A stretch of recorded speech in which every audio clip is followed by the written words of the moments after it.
Hello and welcome to the Training Grounds podcast. My name is Katie. I am your host. I have been a barista since 2016. I am currently an instructor at the New Jersey Coffee School, and I consult small businesses on the side while I'm not being a full-time barista for a private office in Manhattan. So today we are talking about the history of coffee in America, and you're going to hear a lot of familiar names in the coffee game. Folgers, Starbucks, Peet's. We're going to be talking about them and many, many more. So buckle into your time machines with me, if you will, and the best place to start, I think, is at the beginning. So the introduction of coffee. It does have slightly debated origins, but generally the main two are that John Smith is frequently credited with bringing coffee to the New World, as they called it, around 1607. He had become familiar with coffee during his travels to Turkey, and I do have a bone to pick with this because it really bothers me that these old turds saw more of the world than I have. Like, what do you mean John Smith went to Turkey?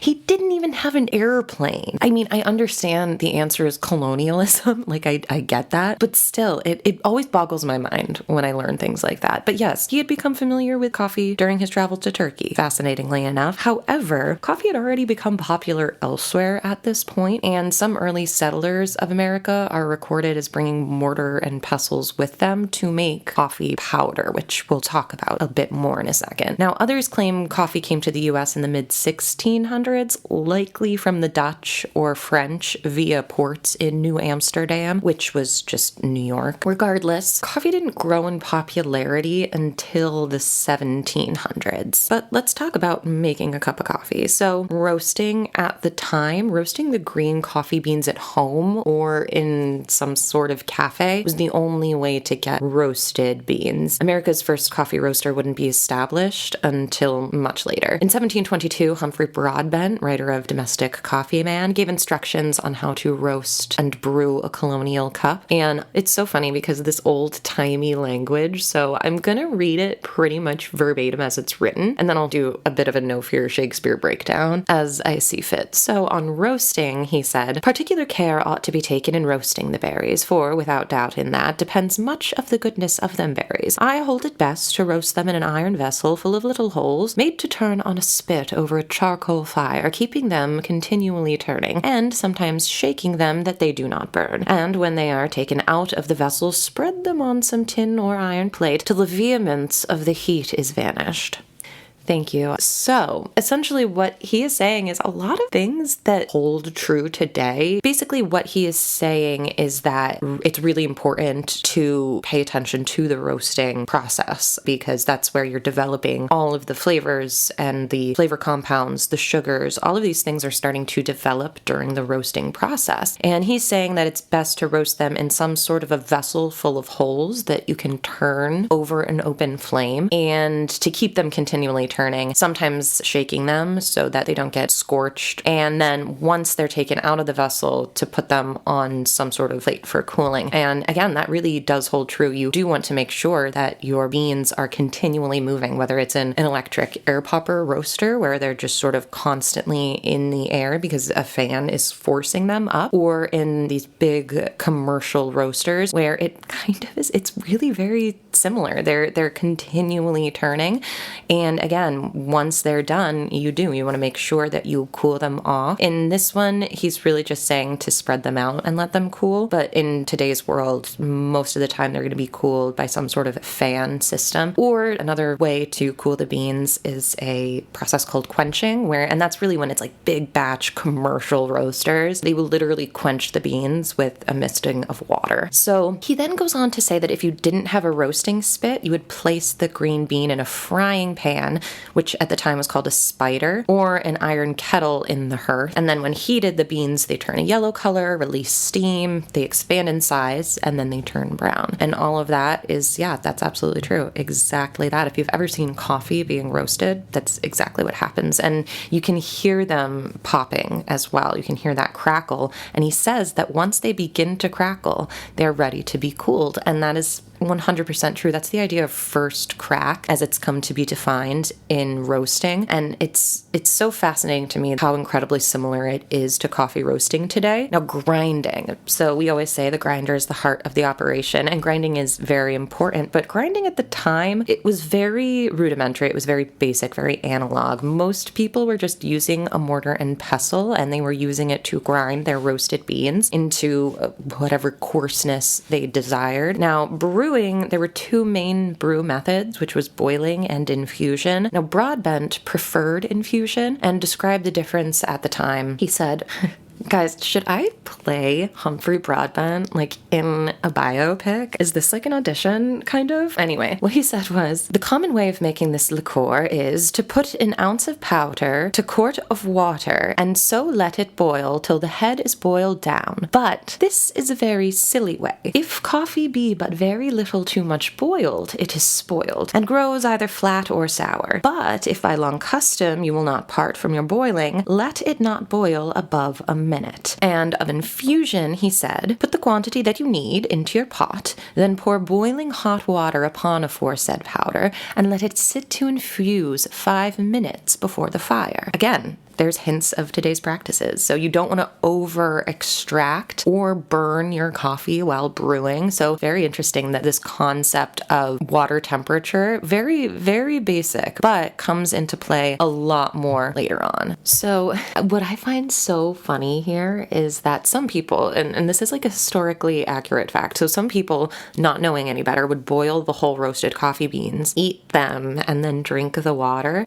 And it makes me think of this story, and the person that told it to me may be listening, and if he knows exactly the story I'm going to tell. So it's funny because he told me the story and I was like, yeah, right. And then maybe like a year, 2 years later, the exact same thing happened to me, exact same cafe. But anyway, he said that he was training a new barista and he told to go make a pot of coffee, just like a pot of drip coffee, to go brew a drip coffee. Now, the way that we had our drip coffee set up was our whole beans were portioned out in a plastic Cambro in the filters. So she brews the coffee, she brings it out, and he goes to pour a cup and just water comes out, just clear water comes out. And he looks in and he goes, did you forget to put the coffee in the brew basket? And she's like, no, I put the coffee in. He goes in the back and he pulls out the brew basket, and in it is the whole bean coffee, because I guess she hadn't been trained yet that you need to actually grind the coffee. Like, to me, you don't need to be trained to do that. Like, that's just kind of common sense. All due respect, what did you think was going to happen? That those beans were just going to dissolve?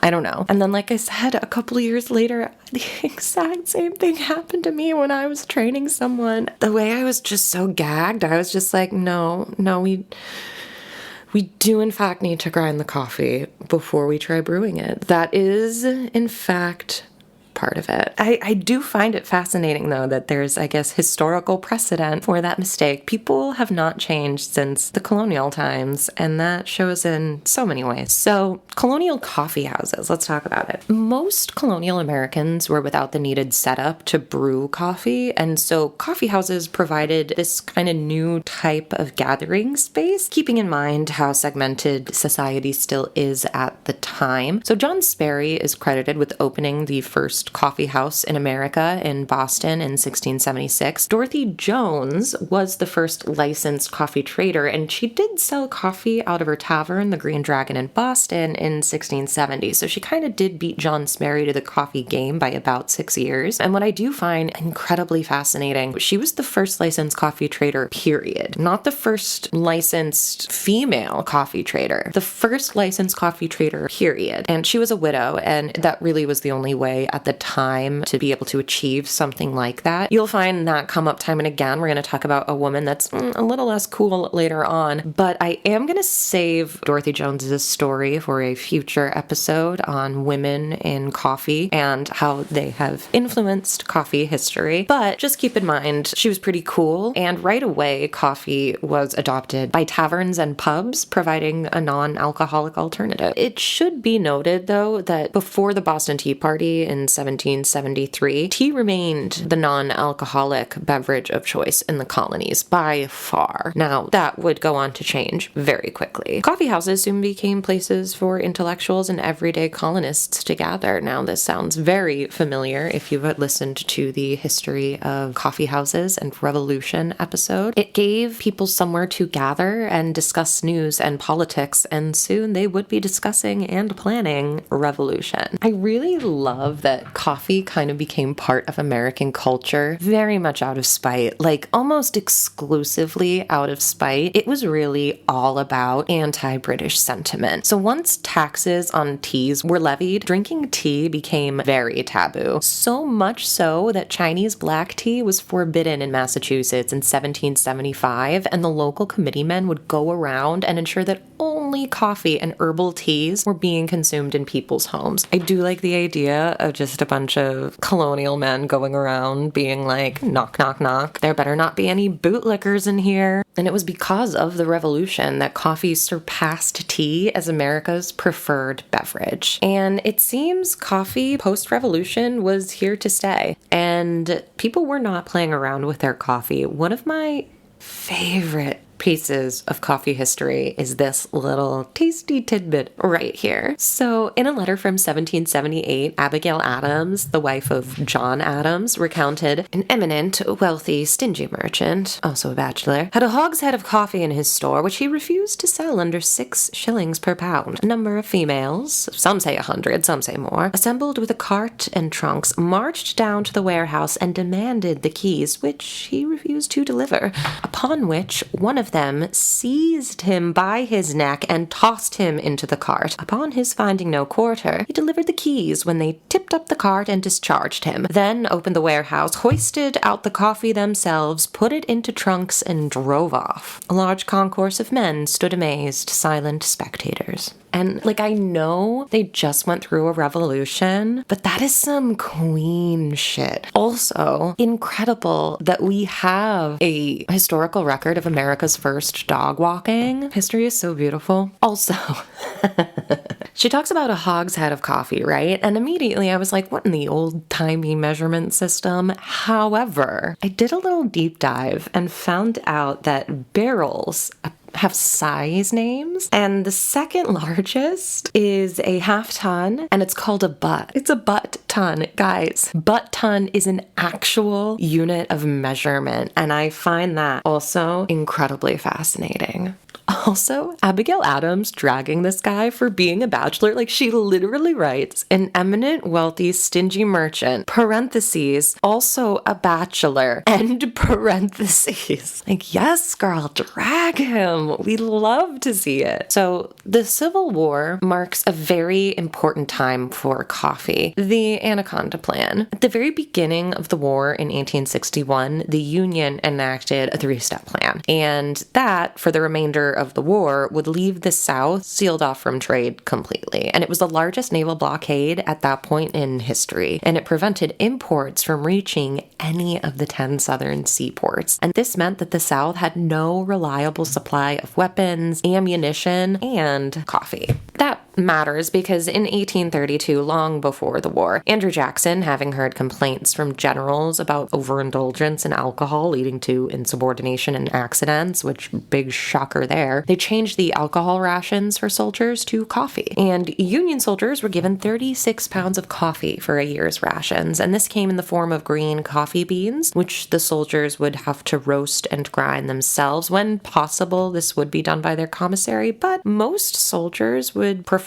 to brew it themselves, and they would use the butt of their rifles to grind the beans, or they would simply eat them whole if there was no other option. Now, an interesting piece of information, in 1859, Sharp's Rifle Company released a gun with a grinder in the handle. It was intended for horse feed. There are some records of it being used to grind coffee, but it definitely still was not something that really caught on. Another interesting fact, coffee was used more in Civil War letters memoirs and diaries than words like war, slavery, Lincoln, or mother. Coffee was very much at the forefront of people's minds. Naturally, the Union had much more access to coffee than the Confederates. Still, it was a huge necessity for soldiers, even though it was readily available, not just for energy, but to maintain a sense of peace, of normalcy, a sense of comfort and actual physical warmth. There's little evidence, though, that drinking coffee meant any more battles won. In fact, one Union general, Benjamin Butler, thought coffee gave his men a strategic advantage, so he would plan attacks for when his men were fully caffeinated. And of one of his drinks, he said,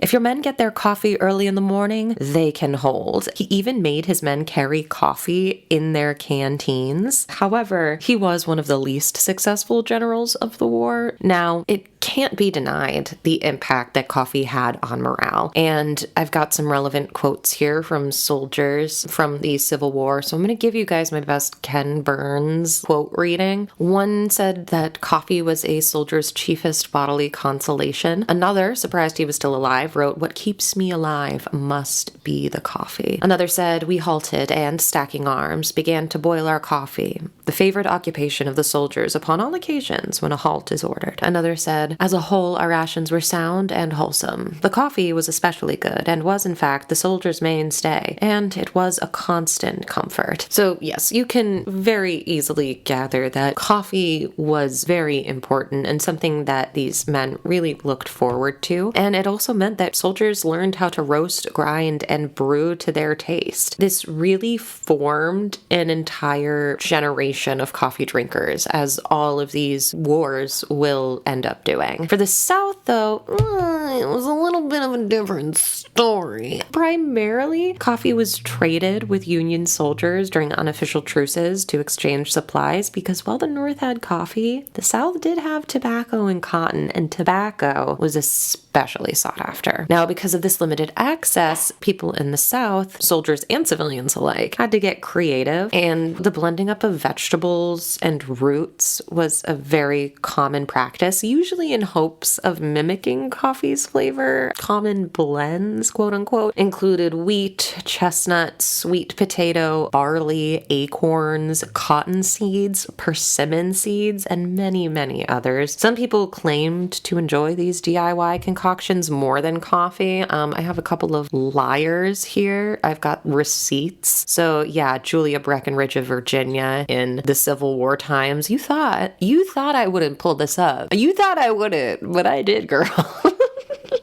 You lying. So Julia Breckinridge of Virginia wrote to her mother-in-law, and that's the thing too that kills me. She's like, girl. Okay, anyway. She said, "I tried the dandelion coffee the other night, and it is quite as good as any coffee I ever tasted. Jenny said she never would have known that it was not coffee if she had not been told so." And I'm like, first of all, girl, you're delusional.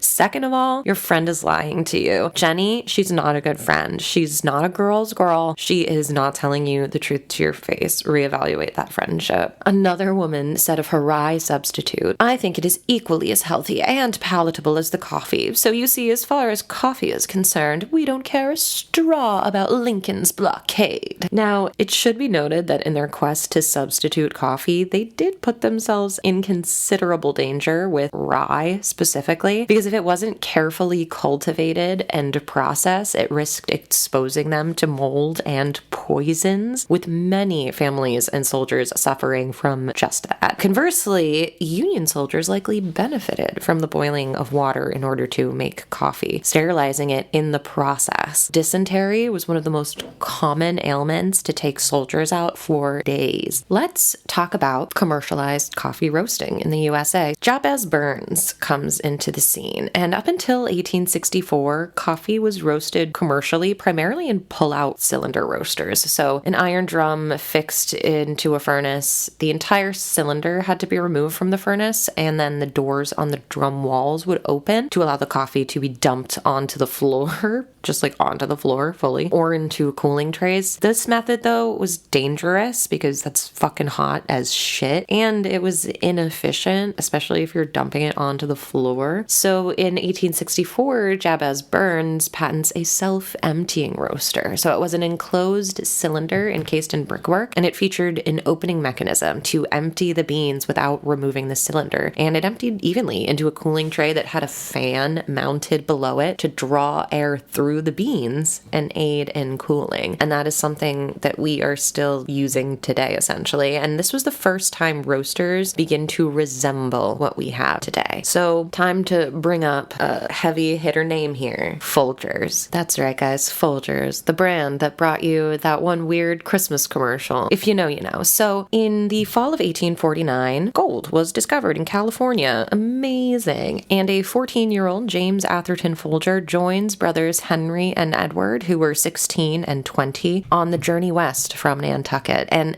it is so bonkers to me how young people are when they do things like back in the day. You're going to hear about how he helped rebuild his family's business basically several years earlier. So when he was probably 11 or something, which when I was 11, I was definitely reading like Judy Moody books and refusing to brush my hair. So I don't know. Anyway, in 1849, the only way to get to California all the way from the East Coast was to go to Panama. And the brothers set sail to Panama, where they stayed in Panama City for several months before rafting and hiking through the Isthmus of Panama. I do want to just mention a couple things here. There is this one source that thinks that the Isthmus of Panama was a boat and that they rode on the boat, but I can find absolutely no logs or history of any boat called the Isthmus of Panama. I think what happened was they might have gotten their wires crossed somewhere along the line, but the Isthmus of Panama was essentially a way of passing through Panama with hikeable trails and raftable bodies of water. They arrived in San Francisco in the spring of 1850. In 1850, San Francisco Directory lists Henry and James Folger, with James listed as a mason. He did have carpentry experience, like I said, from helping rebuild his family business after a fire in Nantucket. And at 14, James Folger's first job in California was to help William H. Bovey build a coffee plant, which would be named the Pioneer Steam Coffee and Spice Mill. Now, despite the name, none of it ran on steam, and all the roasters were hand cranked. A bit about Bovey: he was a 27-year-old New York transplant, and he had worked as a coffee roaster in New York, and he wanted to create a coffee and spice mill, and this is the job that James took. And he built a wind-powered mill using sails from whaling ships, which had been abandoned by soldiers eager to search for gold, is how the story goes, I guess. Now, there's a source that kind of implies that James Folger invented the windmill, which that happened in like 500 AD, so I don't think it was James Folger that invented the windmill. Once that project was complete, James took on a permanent position, and so the Pioneer Coffee and Spice Mill became San Francisco's first commercial roaster. Meanwhile, his brothers went inland in search of gold, and miners very much preferred their coffee to be pre-roasted. And at this time, roasting yourself was still the main way to consume it, but while they did not have time to roast their coffee, they were trying to get gold every single second of every single day. And in New York, where Bovey had been a roaster, pre-roasted coffee was still considered a luxury. Now, after 2 years, Henry and Edward return, and they didn't find much gold. And James, now 16, decides it's his turn, and he heads out in search of gold. But with him, he brings ground roasted coffee and spices sealed in tins, which he would sell to grocers and miners alike. And then he requested more from Bovey. So with his sales profits and the money from a modest gold sale, he was able to open a shop in the mining town of Yankee Gems. A lot of places say the shop he opened was called Yankee Gems, but it was the mining town. Yankee Gems still exists today in the Sierra Nevada foothills with a population of a whopping 18. Now, at 18 years old, James sold his store and returned to San Francisco, where he went back to being a salesman and a clerk for the Pioneer Steam Mill. And at some point, by the time he was 24 in 1859, James bought Bovey out and became a partner at the mill. Some stories say Bovey co-owned the mill with a man named Ira Martin, and other stories say that James and Martin bought out Bovey at the same time. But based on documents from 1859 to 1865, the company was known as Martin and Folgers. The start of the Civil War and the following economic crash forced the company to file for bankruptcy in 1865, and in the aftermath, James managed to buy Martin's share share of the company, becoming J.A. Folger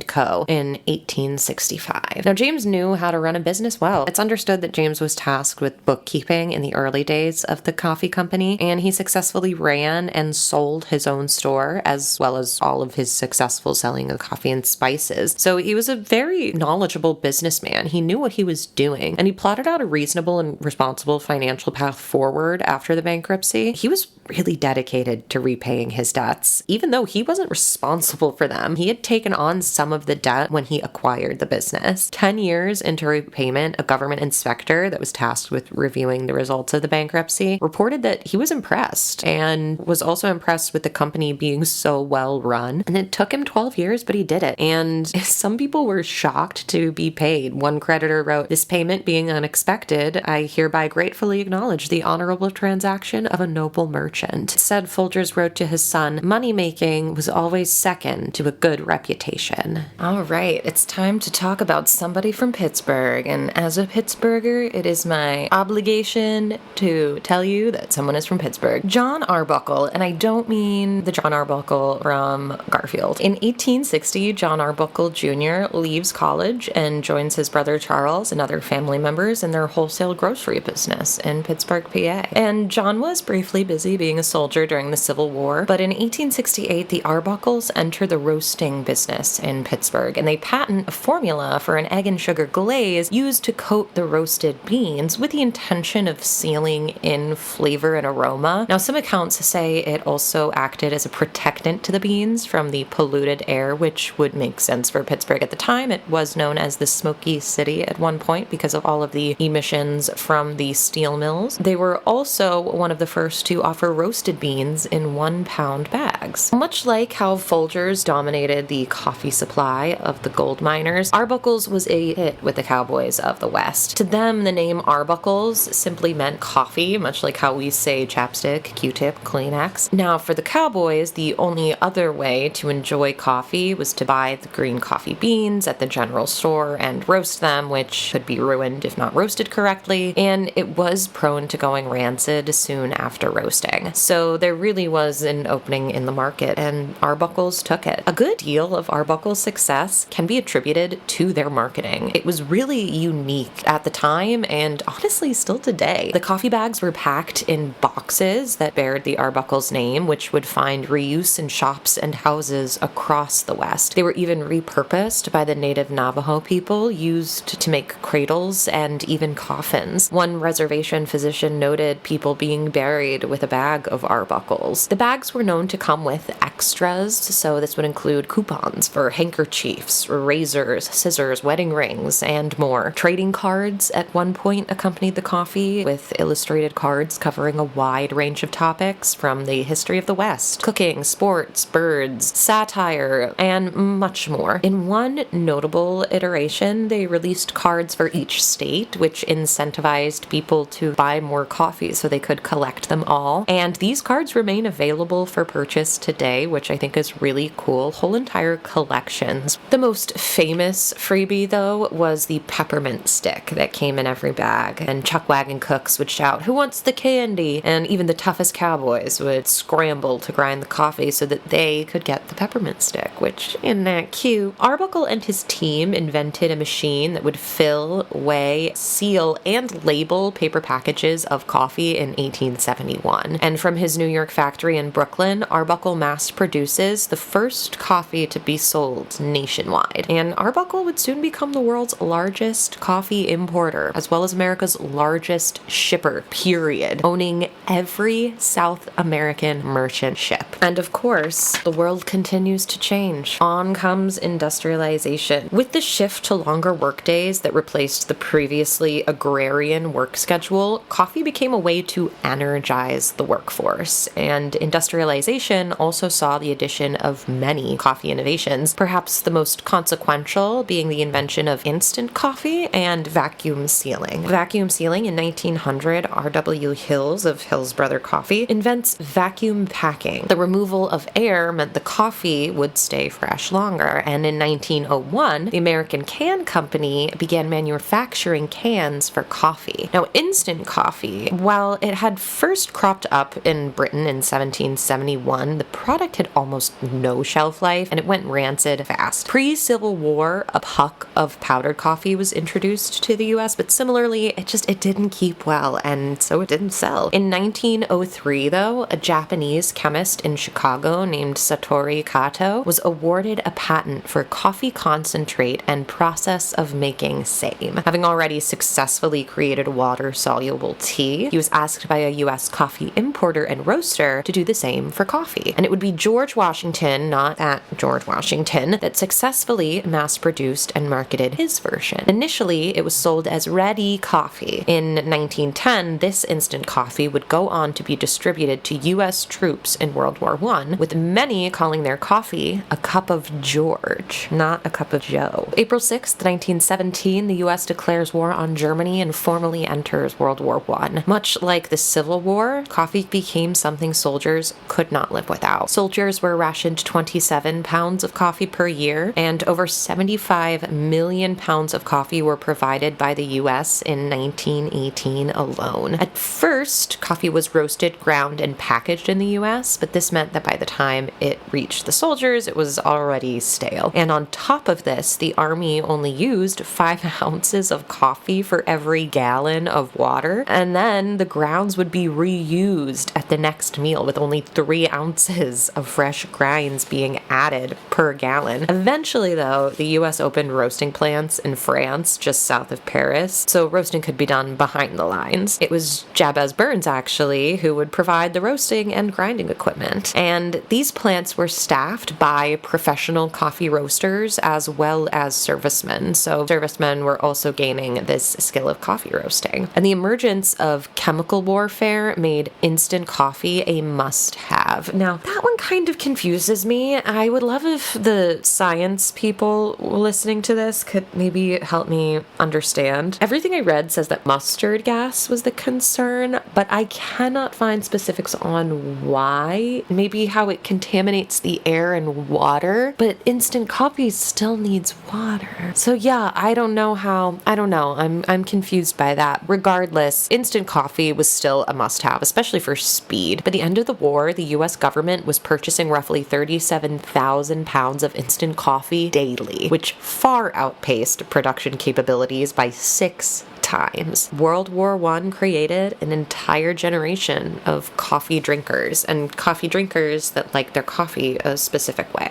All right, so we will be pausing right there. Part 2 is up right now, so you can go ahead and listen. This was mainly cut into 2 parts, just to make it a little bit more digestible, a little bit easier for you to figure out where you are in the episode if you're not going to listen to it all in one go. In part 2, I will be discussing coffee culture post-World War I. We'll talk about the Great Depression. I will criticize my first woman on the podcast, so a real historic moment for me personally. And of course, we're going to talk about coffee culture all the way through to present day. So don't miss it, and I will see you there. Bye, guys.